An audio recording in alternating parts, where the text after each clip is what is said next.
I don't know why people make excuses by saying, I'm only human. There's no only about it. It's girl in space.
I know that part of being human means making mistakes, making assumptions, being a lot less strong and clever and beautiful than we'd like to be. I mean, to be human is to be imperfect, right? At least by the definition of perfection, which, interestingly enough, is a human construction. Part of being human means being afraid, even when you know what you're doing is right. I made a mistake. I made an assumption. And I was wrong. I assumed she wouldn't do it. I mean, I knew she was capable, but I assumed she wouldn't do it. So I didn't take any precautions. I didn't warn you.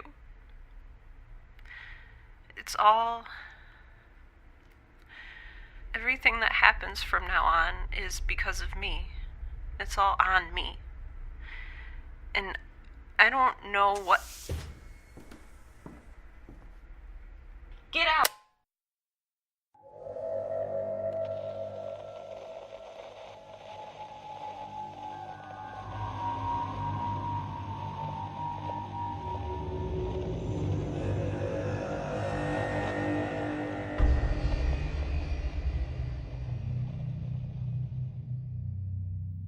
Okay, that did not go well. Earlier, when I said I'm not good at talking to people, I may have been generously optimistic. At least they've given me back my recorder. Though, I think someone took it apart and put it back together in a hurry because the analog buttons are all loose and the data tracker was backed up to an entry from more than 5,000 days ago. Also, my little sunglasses-wearing penguin sticker that said "chill out" has been scraped off. Oh, and also I'm in prison. I probably should have led with that. You know, in some ways, I think I've been waiting my whole life for this. Not to wind up in prison, but for things to just end. Abruptly, inelegantly, and with absolutely zero regard for my own wishes. I just thought it would happen when I died and not before. Not that I'm bitter. I don't know. Maybe I should be looking on some kind of bright side. I'm a scientist, and here I am in a new environment with all sorts of new biological entities and possibilities to study. I should be over the moon. You know, wherever that is. But instead, I'm just hungry, sore, exhausted, and really, really nauseated. Part of me keeps hoping that I'm going to wake up soon and find that this has all been some kind of hyper-realistic nightmare. Like on the beach with the flies. It wouldn't be beyond Charlotte to conduct some tests on me while I slept. I mean, I have no proof, conclusive or otherwise, that what I'm experiencing right now is real. I could be hallucinating or drugged or unconscious. Or maybe none of it has ever been real. Maybe I'm not even real. I guess I don't have a whole lot of proof of my own existence aside from this recorder, which might not exist either. Sorry. Just a little lighthearted existential musing to keep myself from sailing headfirst into full-fledged panic. For the first time in my life, I am not aboard the Captivity. I'm not aboard the Captivity. I am instead aboard one of the 21 ships that came careening into my life from out of nowhere. I'm assuming I'm on the Enforcer one, though we all know what happens when we assume. I'm locked in a small rectangular metal room without any windows or consoles or lights. There's just a grated drain in the floor and a magnetically sealed door with a slidey thing near the top that I can't open from this side. Technically, there is one light, a little green pinprick up in the corner across from the door. It's like Charlotte's visual sensor on a teeny tiny scale. I've concluded that it's some sort of recording or monitoring device, though I'm not sure if it's audio, video, or both. Or neither. So I'm trying to be careful with what I say, which is kind of hard considering that I've been audibly recording every thought that comes into my head ever since the day Dad gave me this recorder. I don't know why they're monitoring me or what their plans are for me. But I am still breathing. Probably. Just kidding, I really am breathing. I can tell because the smell of this place is pervasive. Bleach and plastics and isopropyl alcohol and the decay of something organic. At first I thought it was rising up from the drain in the middle of the floor, but then I realized no. The air in this place just smells like rotting garbage. There's probably something trapped up in their ventilation system, like a forgotten sandwich, or maybe the decaying corpses of all the other scientists they've abducted. I should probably back up and tell you how I got here. I know now that I should have been more careful. I mean, at the time, I thought I was being careful. I thought I had the element of surprise. But it was kind of like when Robert Muldoon gets mauled by velociraptors. You're focused on one perceived threat when another suddenly grabs you from behind and pulls you down from the crates of Caldwell Enterprises synthetic protein where you've been lurking, thinking smugly about just how careful you're being. Mom would have said, "Pride goeth before a fall," and shaken her head at me in disappointment. Dad would have just punched their lights out. I wish they were here. Heck, I wish Charlotte were here. Anyway, after they grabbed me, they confiscated the paring knife and the wrench that I thought I had so cleverly concealed on my person. They took my recorder, too. I never got the chance to use the weapons, but considering how the whole spying escapade has turned out for me so far, that might be for the best. The whole thing was like a dream. And I remember that I questioned the reality of what was happening even then. The unexpected grip of their gloved hands on my arms and legs, the bright lights flashing in my eyes, the curt messages inveigled by static. It was simultaneously sensory overload and fugue state, hyperrealism and unbelievable helplessness. Did you ever know what it felt like to be trapped? Before this, I thought I did. Up close, their suits were dark gray and made of some sort of micro-scaled metallic material. Hard but flexible, kind of like snakeskin. When I looked up into the face of the largest figure, the one who had grabbed me and dragged me down from the crates, I couldn't see anything but my own reflection, stretched and cartoonishly surprised, lit weirdly from within my vacuum suit's hood. It was like an out-of-body experience. I watched my expression settle as I realized I was staring into my own eyes, as I stared into the curved, reflective eye panels of the helmet, directionless and impassive as the eyes of a mantis. The other two figures, the pair not currently working on the airlock, flanked us like bodyguards. One was holding what I continued to assume was a ridiculously large gun, and the other, the fifth one without the breathing apparatus, was holding a light. The central figure flipped a small glowing red switch on the shoulder of its suit and spoke, demanding to know who I was. Or who I am. Let's keep that present tense. For now. Its voice was raspy and filtered through the helmet, but I thought I recognized it from the radio as Captain Miles Chen. It took me a minute to craft the perfect answer. My plan was to make them as sympathetic to me as possible without revealing any meaningful data. So I said, "My mom used to call me Little Lugnut." Turns out this was not the right thing to say. And although I know it wasn't possible, I could have sworn I heard a snort from beneath one of the other figures' helmets.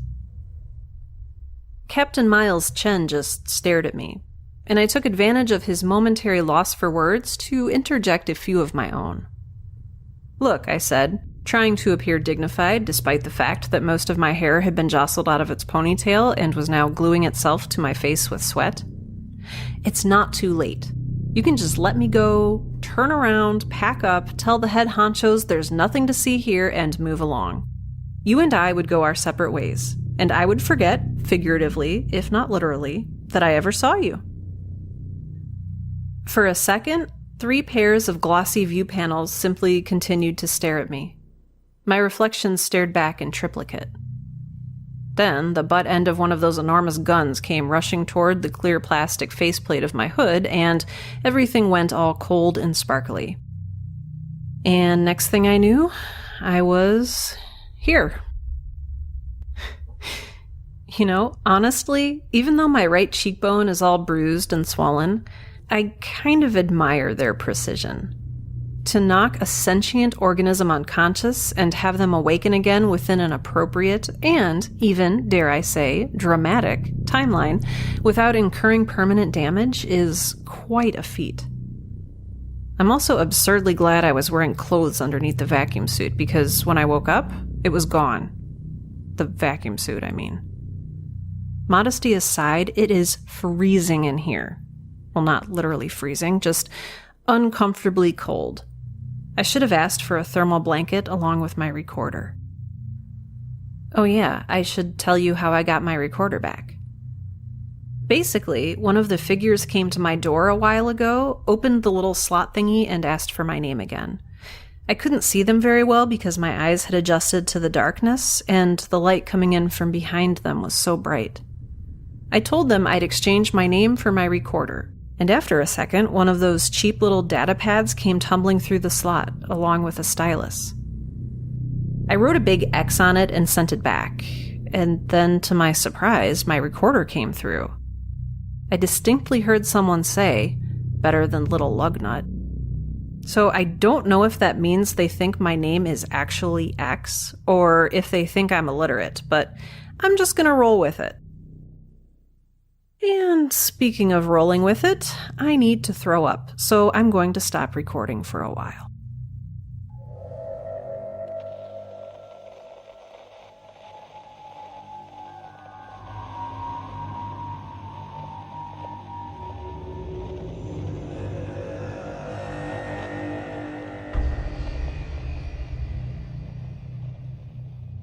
Day, 10 Mark 306, probably.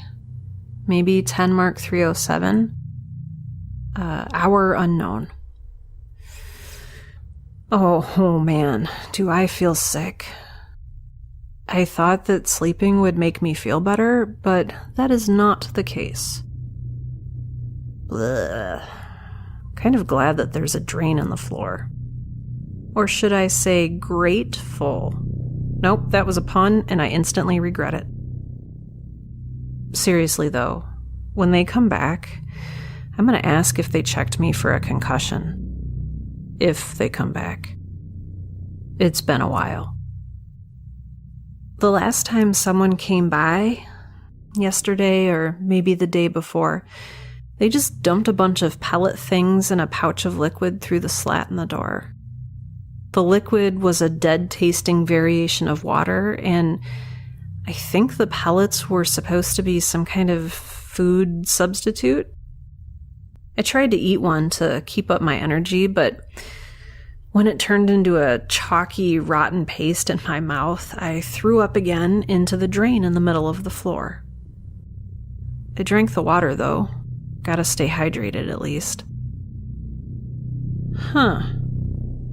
You know, it's just occurred to me that they might be using a technique called solitary confinement to mentally weaken me. The only thing is, I'm not sure it will work on me. Not that I'm like super tough or anything. I've just spent most of my life in solitary confinement. The worst thing about being trapped in here is that I'm cold and a little bored. But really, you can never be bored if you have problems to solve, and I've got a nice healthy dollop of those.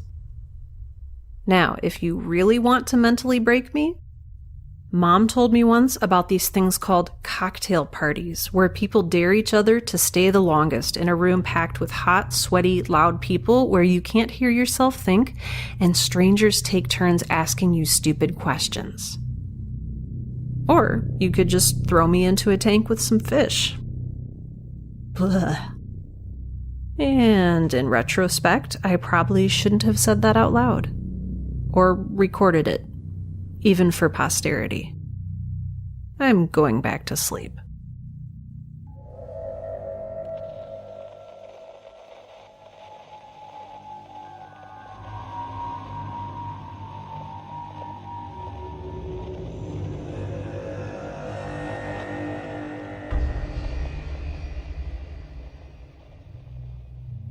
Day, I don't know, 10 Mark 307?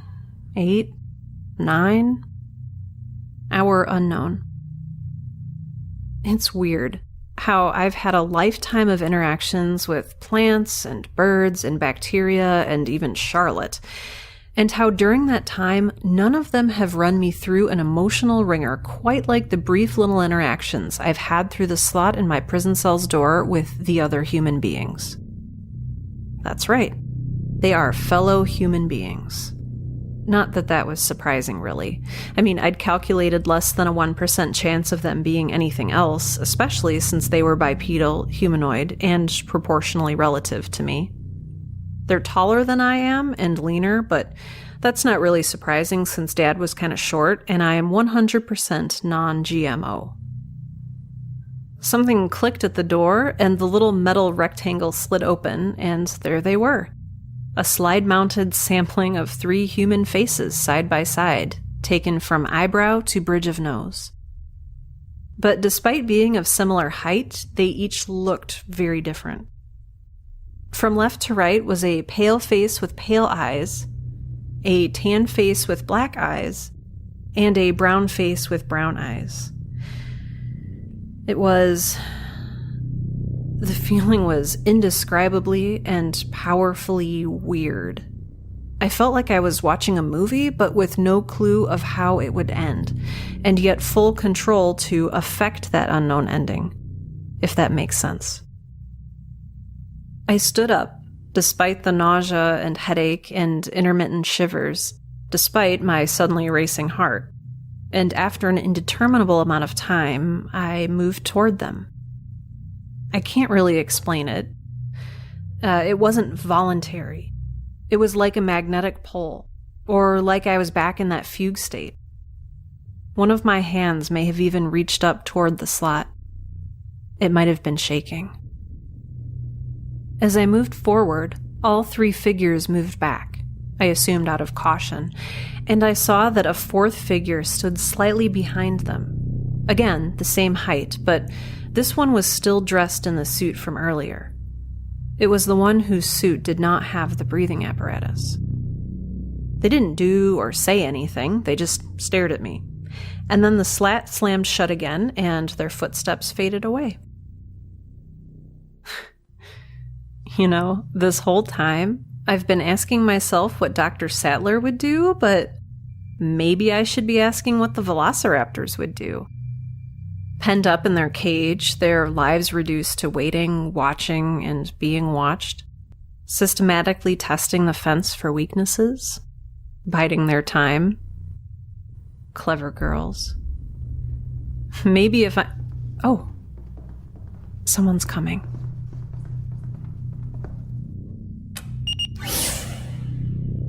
Oh, hi. Glad to see you haven't forgotten me. Don't worry, I'm not going to hurt you. Stay back. You in the middle. You're Captain Miles Chen, right? Yes, and you are... X? Yes. Pleased to meet you, as I believe the saying goes. May I go back to my ship now? I think I have a concussion, and I'd like to treat it. Also, it's very cold in here. And it smells like garbage. Negative. First, we'll need you to answer some questions. Really? You dock with my ship, force entry on board, smash my face in, and kidnap me, and now you need something from me? What makes you think I am in any kind of mood to do you a favor? You're our prisoner, and you will answer our questions. Under your own volition, or under duress, your choice. Point of order, I am not anyone's anything. Let me go back to the Cavatica, and I'll think about answering your questions. Please, my work is very important. Let me make one thing very clear. We are the authority out here. We're where it all starts and where it all stops. We may not know your name, but we do know that the Cavatica launched just over 30 years ago with 2 scientists on board, a Dr. Rousseau and a Dr. Singh. Since you're not either of them, it doesn't take a genius to figure out where you came from. And in that case, you have no leverage over us. You are in no position to bargain. You have no official identity and no corporate ship. You are completely undocumented, and according to all official data banks, you do not exist. There is no one in the entire universe outside of this ship who even knows who you are. No one is going to save you, and no one will miss you when you are gone. You are alone. All right, well, let me make one thing very clear. You can threaten to kill me or make me disappear or whatever, but that won't do you any good. You need something from me, and I can't give it to you if I'm dead. In fact, not helping you will actually increase my lifespan, as there's no guarantee you won't kill me once I give you what you need. Your best bet is to keep me alive and cooperative, which means not acting like a jerk. We can always drug or torture answers out of you. Yeah, that would count as acting like a jerk. And what you need from me isn't just simple information, is it? It's my work. It's me. And you can't get what you need if I am unable to fully function, physically or mentally. Thor, Chance, dismissed. You too, Kai, but first, send an official memo to Miss Moretti informing her that assets Alpha and Omega have been neutralized and that Bay 2 requires a secondary inspection. Roger that. Sir, I observe signs of illness in the captive that need immediate treatment if her work and information are to remain viable. Then please send Dr. Keene down here too. Dismissed.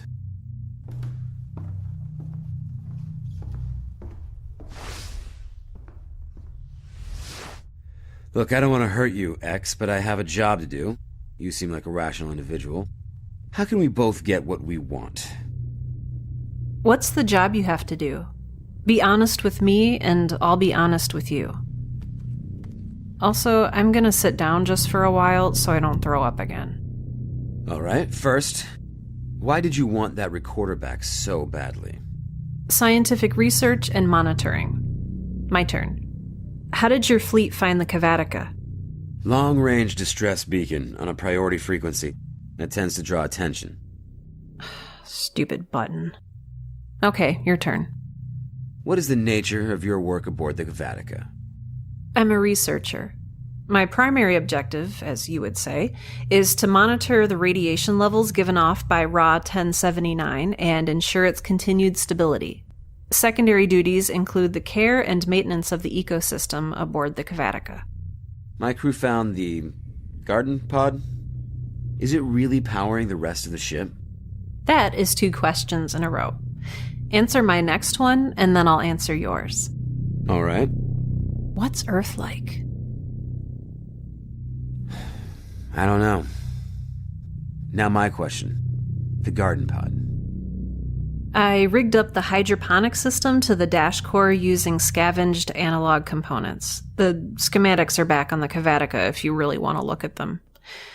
And the glass house isn't powering the entire ship, just the 3 pods that I prioritized when the Captivity's engines began to die. 2 of the 8 pods are magnetically sealed, and we haven't been able to access them. What are they? You are very bad at this. It's my turn to ask a question.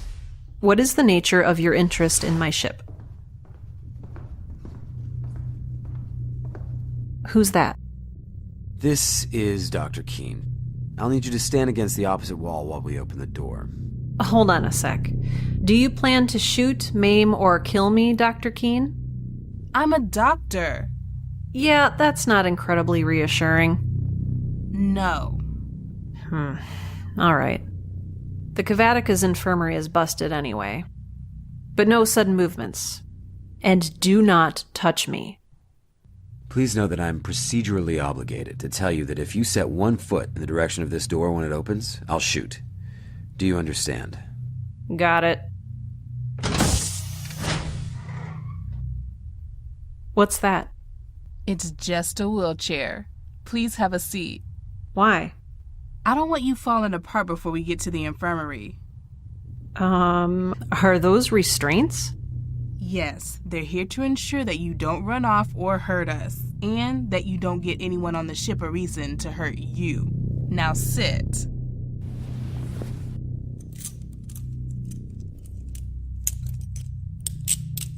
So, you still haven't answered my question. What's your interest in my ship? I'll explain on the way to the infirmary. Okay. Also, could you not point that gun at me? That's a negative. Standard operating procedure.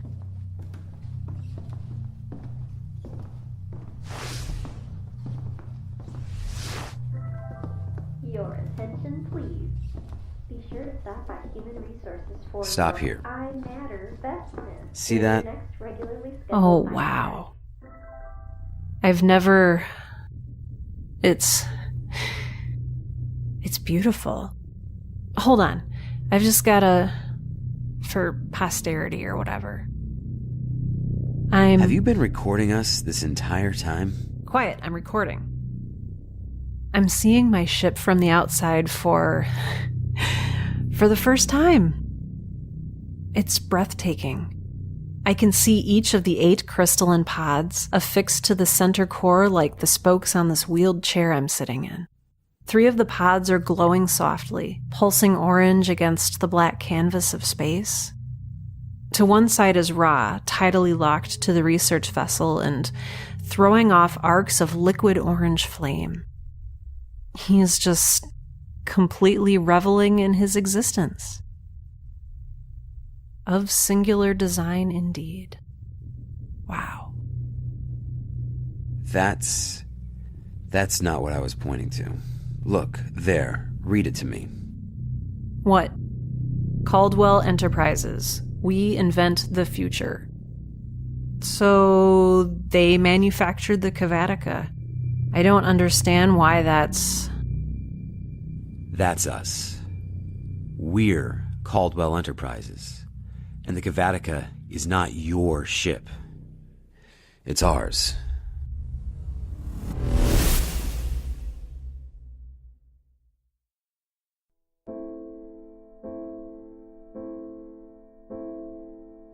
Support for the Girl in Space podcast is made possible by listeners like you.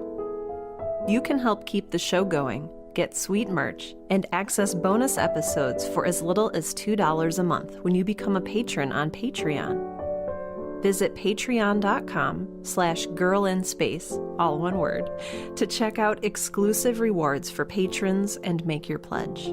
That's Patreon, patreon.com/girlinspace. For credits and a full transcription of this and other episodes of Girl in Space, please visit girlinspacepodcast.com. Thanks for listening, and I'll see you again in 2 weeks.